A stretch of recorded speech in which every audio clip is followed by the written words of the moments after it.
Who gets the dog? Hi, I'm Tulsa attorney Justin Mosteller with the Worth Law Office. I'm going to discuss this incredibly important topic with you today. Now, I said that a little sarcastically, but it has become a more and more important issue to folks in divorces and breakups, the question of who gets the dog. Now, the dog is not treated like a child in family court, so there is no best interest of the dog analysis in Oklahoma. The dog is considered a piece of property. So, first and foremost, in the context of marriage, if you bought the dog before you came into the marriage, the dog's going to be yours. On the flip side, if she bought the dog before the marriage, it's hers. It gets more complicated if the dog was purchased during the marriage.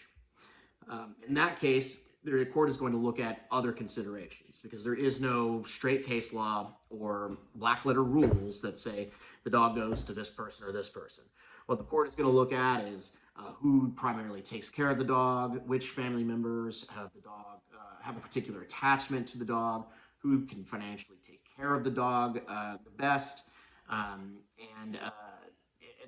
that point, at the end of the day, if all else being equal, a coin flip, because the dog is a piece of property, and the court is going to divide ownership of the dog like a pair of trousers, except that the pair of trousers has incredible sentimental value.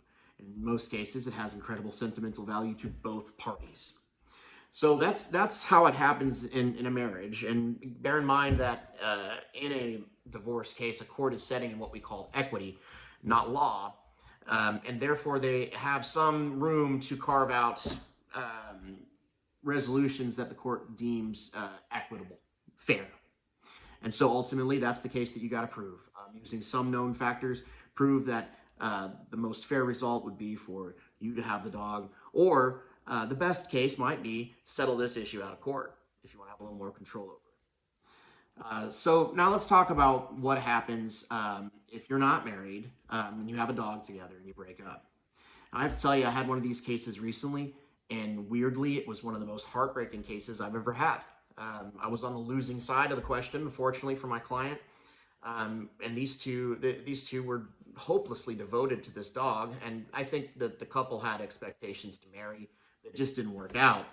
And when they broke up, they had all kinds of miscommunication about this dog. They tried to set up some kind of shared joint custody type situation where, you know, you take this dog, I'll take this dog, and then we'll swap on weekends and all this type of stuff that you would see in a custody case, child custody case. And it didn't work. And it's pretty easy to see why. You know, they were in multiple states. It's hard to make it work with children in separate states, let alone with just dogs.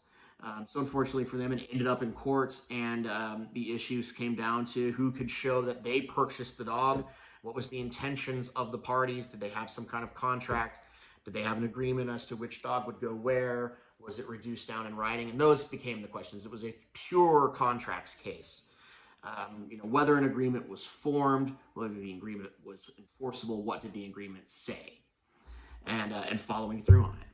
So really, that is a cold question. So the advice that I have for dog lovers out there that are in a relationship, if you want to really protect your dog ownership, sign an agreement with your partner that in the event of our breaking up, the dog goes with me. You take away all the ambiguity, get that sucker signed and notarized, and then you won't have to worry about it anymore. Now, for the rest of you, if you have to fight it out in court, I'll be happy to help you. Give us a call at 918-932-2800.